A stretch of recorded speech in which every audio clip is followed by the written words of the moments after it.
Guerra.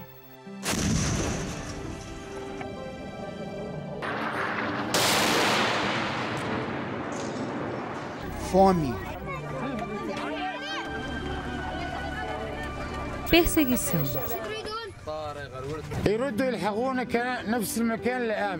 Sentimento de indignidade.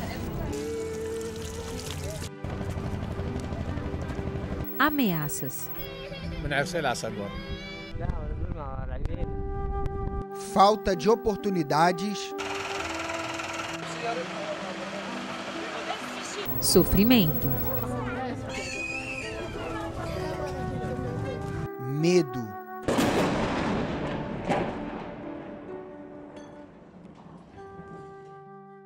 Muitos são os motivos que têm feito milhões de pessoas deixarem suas casas, cultura, pátria e até mesmo a sua família. A situação do país está ruim demais. A situação econômica, política, tudo está ruim demais. A guerra que tem lá é a guerra civil que tem. Segundo o relatório divulgado pela ONU, no ano de 2016, em todo o mundo, o número de deslocamentos forçados por causa de guerra, violência e perseguições foi o mais alto registrado até hoje. Cerca de 65 milhões e meio de pessoas foram forçadas a deixar os seus locais de origem por diferentes tipos de conflitos, mais de 300 mil em relação ao ano anterior. A guerra começou em 2011, vivi lá 4 anos, dividi 3 vezes, cidade para outra, perdeu muitos parentes, muitos amigos. A minha vida lá ficou muito complicada, não tem como continuar. A Síria é o lugar de origem da maioria das pessoas que pedem refúgio em todo o mundo. Só no ano de 2016, mais de 5 milhões de pessoas deixaram a Síria por causa dos conflitos. Mas essa guerra é um pouco mais antiga do que isso. Em 2010, uma onda de protestos se espalhou pelos países árabes. Foi a chamada Primavera Árabe. Em decorrência disso, no ano de 2011, os sírios saíram às ruas para protestar contra o governo ditatorial de Bashar al-Assad, pedindo reformas do governo, mais democracia, mais empregos, melhores condições de vida. A guerra começou quando os grupos que atuavam nos protestos juntaram-se aos militares desertores e formaram milícias armadas, que seriam uma ala moderada da oposição, e tinham como objetivo revidar a violência do governo. A resposta que tiveram então foi mais repressão e mais violência, que acabou se espalhando por todo o país. Então, outros grupos rebeldes foram surgindo, porém esses de orientação extremista. Em 2014, o Estado Islâmico, aproveitando a fragilidade do país, invadiu a Síria para conquistar território. Hoje, o território sírio se encontra dividido pelos diversos grupos existentes. Resultado disso, destruição, fome, falta de acesso a direitos básicos e mortes, muitas mortes.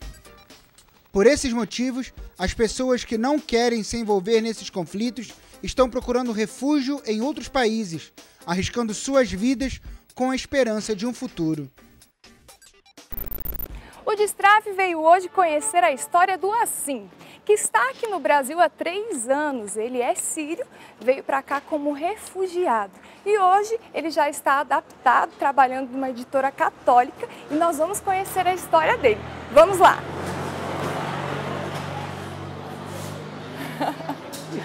Tudo bem? Tudo bem? Prazer. Prazer, sou Assim. Que bom, agora a gente vai poder conversar valendo, né? Vamos. O Assim, como que é seu sobrenome mesmo? O Assim Al-Abdal. E quantos anos você tem? 35 anos. 35? Ah. Já 3 anos da sua vida está vivendo aqui no Brasil. Assim, quando você saiu, né, da Síria, qual foi o motivo? O que você enfrentou lá que te fez sair e vir para o Brasil? A primeira coisa é que eu estou saindo por causa da guerra. Imagina a guerra grande, o pai, mãe, família, irmãos, meus amigos, minha infância, todas as memórias, deixei atrás para continuar minha vida, mas a saudade, a coisa não acaba. Minha tia nasceu no Brasil, ela é brasileira mesmo, liguei para ela, falou, vem cá, dá para mim muita coisa boa na minha vida, a única coisa que eu gostei no Brasil, os povos brasileiros. E o que simplicidade, alegria deles. Você não sente em um minuto se você é estrangeiro no Brasil. Principalmente eu não sinto.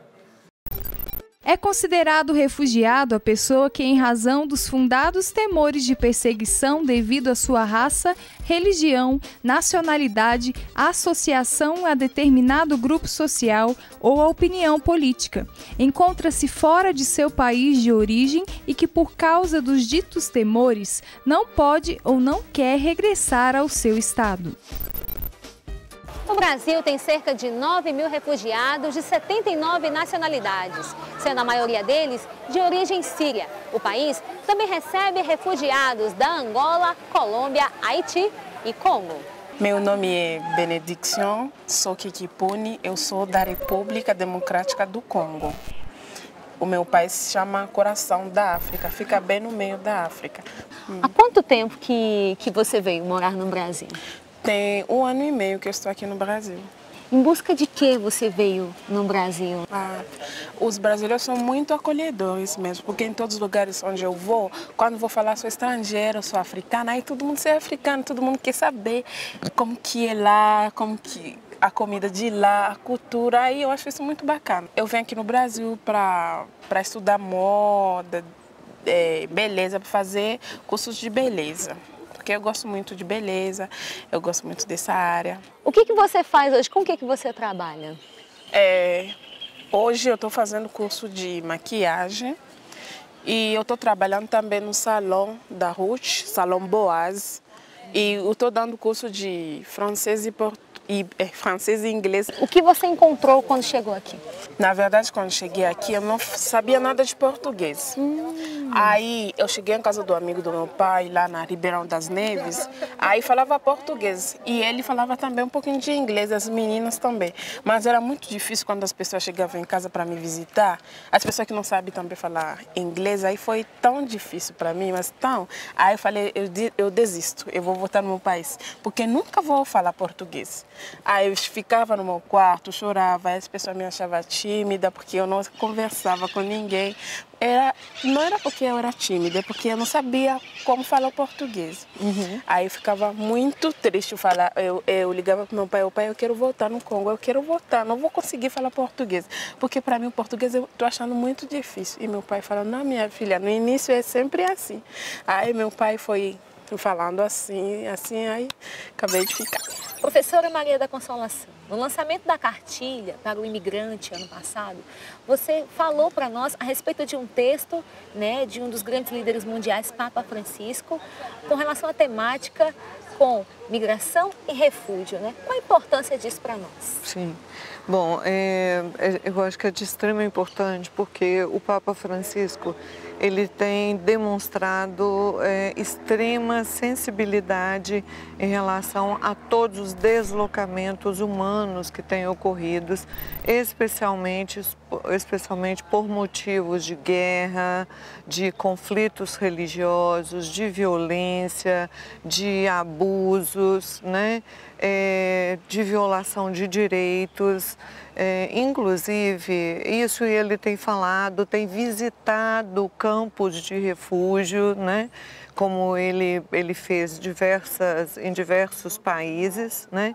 E tem conclamado a igreja, né, e todas as pastorais a assumir essa temática, a acolher os imigrantes como irmãos. Este ano, dia 21 de fevereiro, teve um fórum chamado Migração e Paz, e a abertura do fórum foi feita pelo Papa Francisco. No discurso dele, ele coloca 5 verbos que são fundamentais na temática, né, da migração, do refúgio, dos deslocamentos que estão acontecendo no mundo por causa dessas crises humanitárias que estão ocorrendo. Esses verbos são acolher primeiro, que não significa simplesmente receber o imigrante, né, ou ceder lugar a ele, mas acolher sem preconceito, acolher como irmão, entender as dificuldades que os trouxeram a essa terra. Depois, um segundo verbo que ele coloca, que é proteger, né? Porque esses migrantes, eles chegam em situação de extrema vulnerabilidade, especialmente os refugiados. Outro verbo que ele coloca, né, o terceiro verbo que ele coloca é muito importante, que é promover o refugiado e o imigrante. Então, promover a inserção laboral, né, levá-los a desenvolver trabalhos, ver qual que é o potencial que esses imigrantes têm para propiciar trabalho para eles, para que eles tenham condições de viver e melhorar as condições de vida. E, sobretudo, resgatar a dignidade humana que foram perdidas com essas condições, né, de violação de direitos vivida nesses países. Por último, né, que ele fala de integrar, que eu acho que é o grande desafio de todos nós, de integrar, vendo o outro como irmão, esse refugiado e esse imigrante como irmão,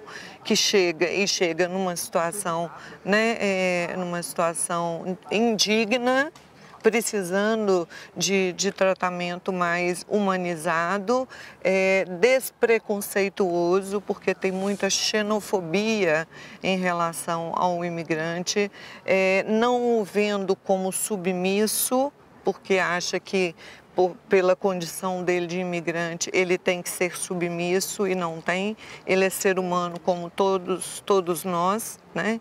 E integrar também nas políticas sociais, né? Então, na universidade, nas escolas, né? Porque eles têm direito a continuar estudando, integrar, conquistando e conseguindo os documentos que eles precisam para viver como cidadãos nos países onde eles estão. Tá? Então, essas são as principais contribuições, no meu entendimento, do Papa Francisco. No programa de Estrada de hoje, nós vamos conversar com a Marra Mano, ela que é a pátria. Oi, Marra, tudo bem? Oi, tudo bem. Então, nós gostaríamos de saber, né, quem é a Marra Mano, por que ela está aqui no Brasil e se você puder explicar um pouco para quem está em casa o que é a pátria.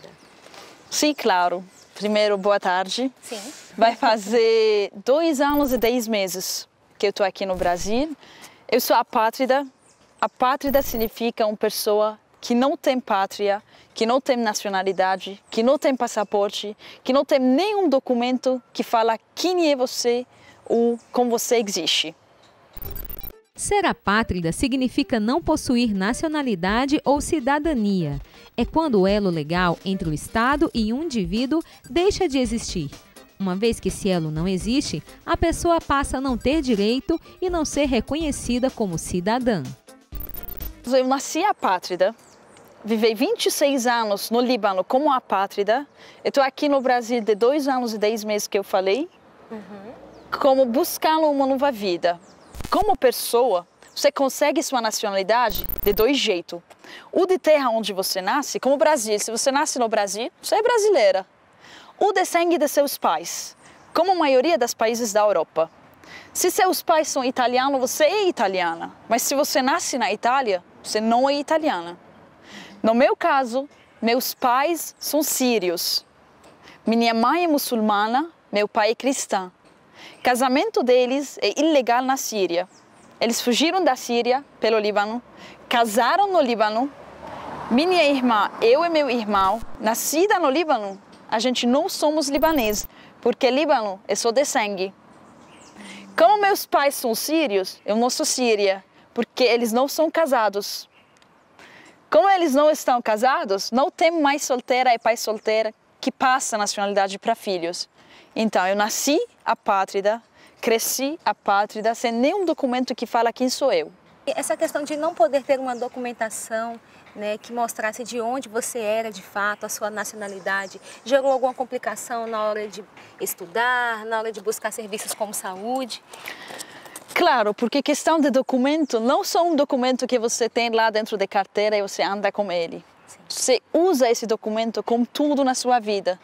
Desde que eu tinha 3 anos, para mim conseguir entrar na escola, teve de lá que problemas começaram, né?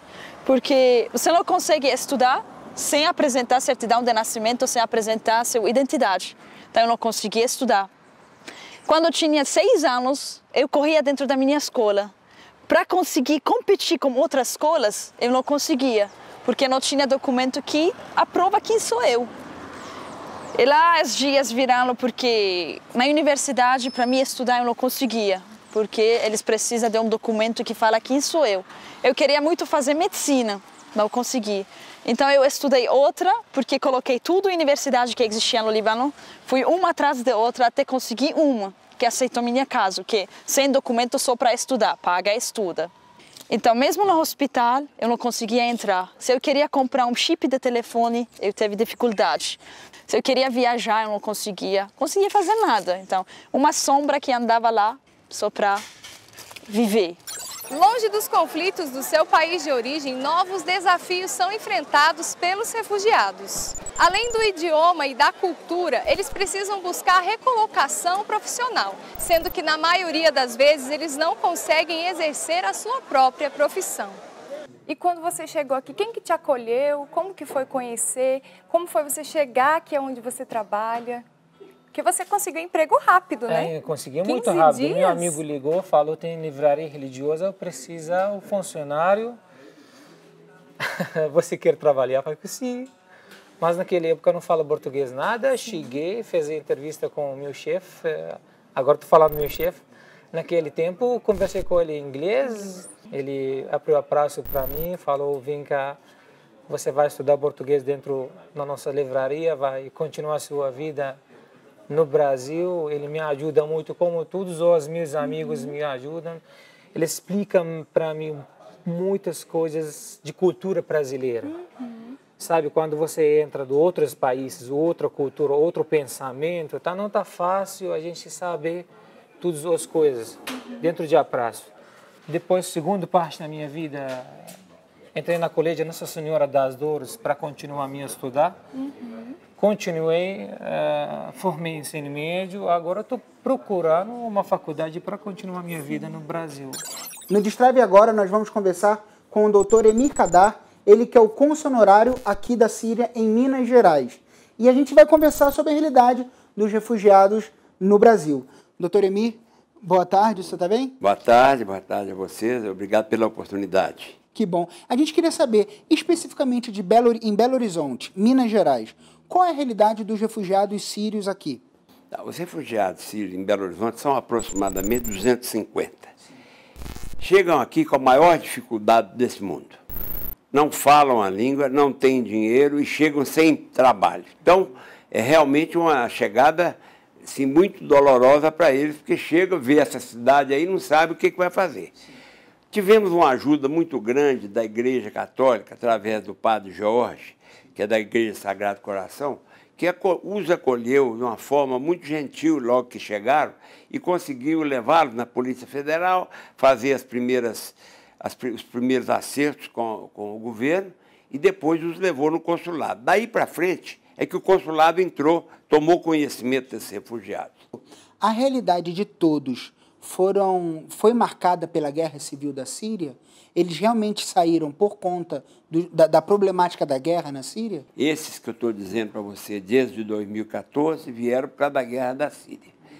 E eu acho que é a coisa mais difícil que um ser árabe pode acontecer com ele, que é deixar a família.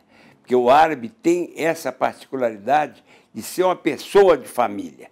E eles largam para trás mãe, pai, irmão, largam para trás e vêm para sobreviver.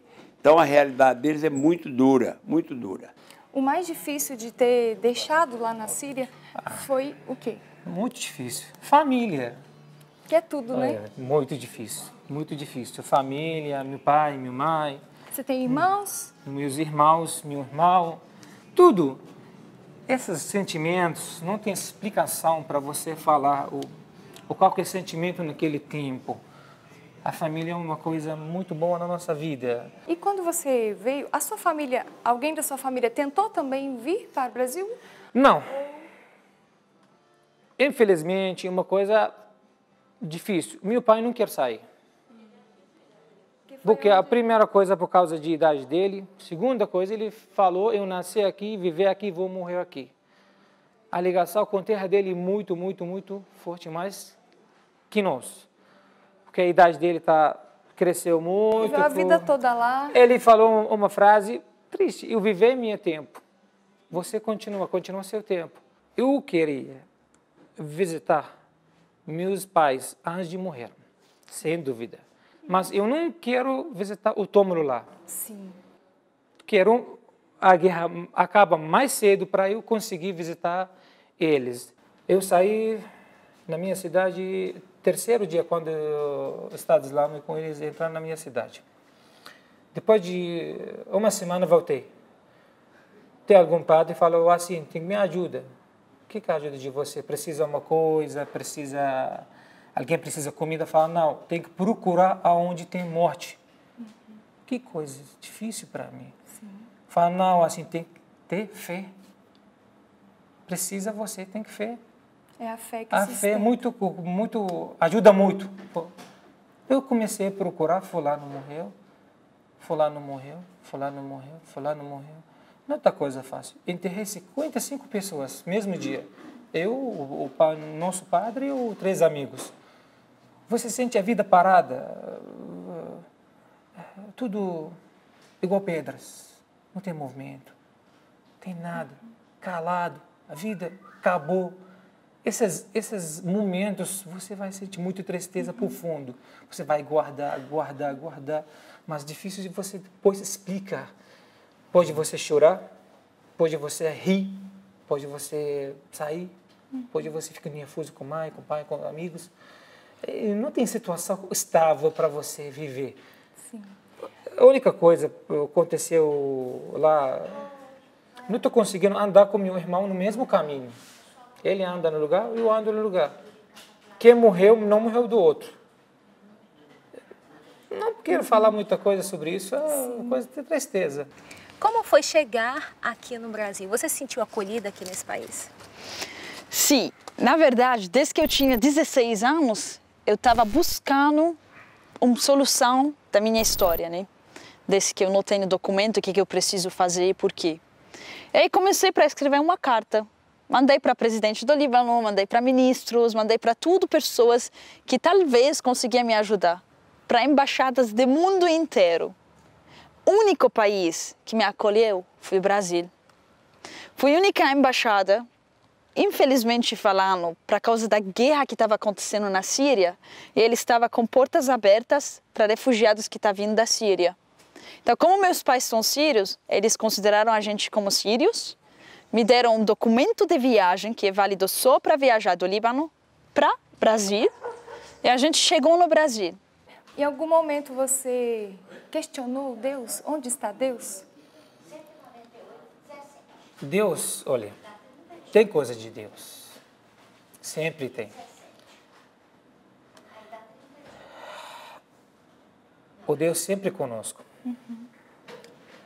Deus colocou o mal dele em cima da Síria. Mas que dia ela vai terminar a guerra, ninguém sabe, mas vai terminar. Nós estamos igual o pássaro fênix, não morreram. Morre e levanta de novo, morre e levanta de novo. Quando eu mudei para o Brasil, eu estava muito feliz. Porque é uma vida nova, povo novo, sabe, tudo novo, um trabalho novo. A gente estava buscando uma vida nova. Porque desde o primeiro dia que eu cheguei, eles me deram CPF, carteira de trabalho. Então, eu existia, teve documentos com minha foto e meu nome. Agora, até novembro, dezembro, se Deus quiser, eu vou entrar em processo de naturalização, então, ou seja, vou virar brasileira. Eu vou ser a primeira das muitas pessoas que eles vão querer seguir meus sonhos que você consegue existir. Que se você quer alguma coisa, você consegue. Sonho não acaba. Quando você tem sonho, vai acabar, acabou a vida. Sonho não acaba. Não, sonho não acaba, sempre continua. Termina o sonho, pensa do outro, termina o sonho, pensa do outro. Até você, a última respiração, depois fala, não tem sonho agora, acabei a minha parte de vida. Mas não, meu sonho não para. Sempre tem sonho novo. Mas meu sonho principal é conseguir nacionalidade e dar esperança para esses 10 milhões de apátridas que eu espero que vou tentar chegar neles para conseguir mudar essa realidade. Então, mesmo depois da nacionalidade, essa luta não acaba. Essa luta vai sempre na frente, vai sempre até que esses 10 milhões de apátridas vira zero. Então, vou tentar, né? Mesmo em meio a tanta dor e sofrimento, eles não deixam morrer dentro de si a esperança de um mundo de paz.